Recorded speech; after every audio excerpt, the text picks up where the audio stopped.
Welcome back, folks. You've just missed the break-off shot by Judd Trump at the start of frame 3 here of a possible 7 in this final between himself and Ronnie O'Sullivan.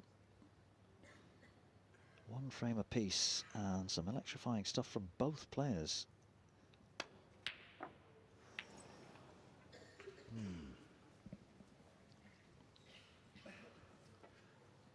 Just that one mistake from Ronnie in the last frame, unaccountably missing a black off the spot.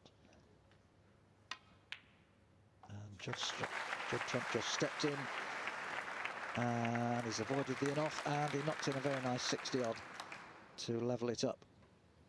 Didn't really want to hit the jaws there though either, because it's kind of made the angle a bit straight on this. He can get across off the side cushion and with top spin, played that very well. Made it look a very easy shot, but it wasn't. 6. The other thing about these two, Mike, and I can absolutely guarantee these are the two greatest junior players I ever saw. 7. Ronnie O'Sullivan was phenomenal as a kid, and Trump is up there. I think the next one in the list would be the great Jimmy White, who was also a wonderful player as a junior. But when you talk about players, prodigies at the game, these are the two. 14.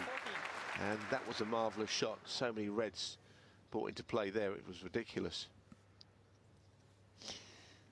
Well, you'd fancy him, barring lapses of concentration or kicks, clearing the table from here.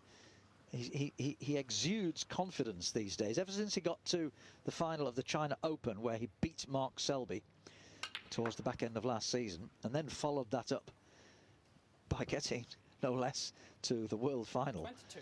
He seems to have matured very quickly. Yeah, and at Sheffield he did it the hard way. He had to play the defending champion 23. first round in Neil Robertson, which we know that the defending champion has a bad record, but it wasn't the draw necessarily that either player would have wanted.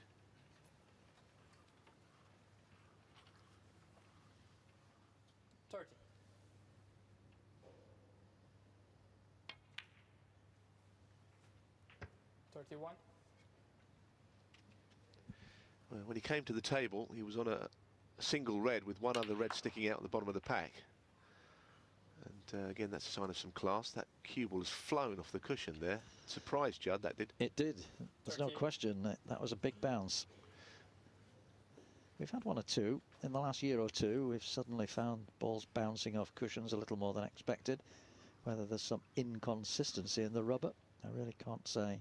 See, he put his hand on the cushion now. I'm not sure why a player would do that, just to, I think, maybe let everyone know that it 39. bounced, because there isn't much he can do about it by touching the cushion. But as long as he knocks in this blue, it'll mean that that shot made no difference. Very good. 44.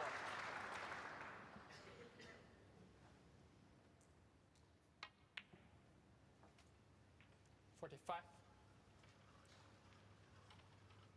He won't be going into the four reds here. There's no value. He's got plenty of options. Playing to the scoreboard, lead of 50 already.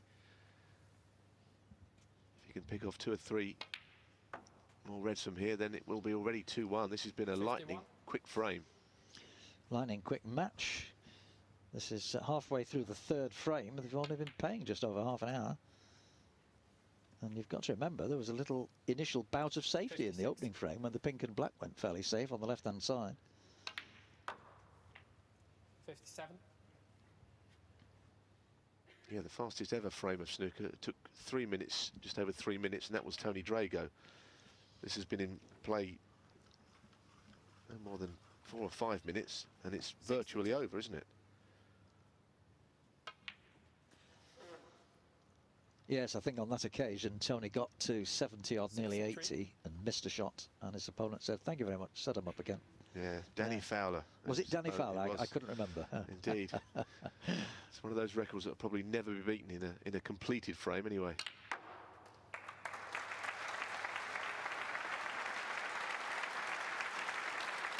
And already 68. O'Sullivan needs a snooker, and you feel that there could still be more to come in this break.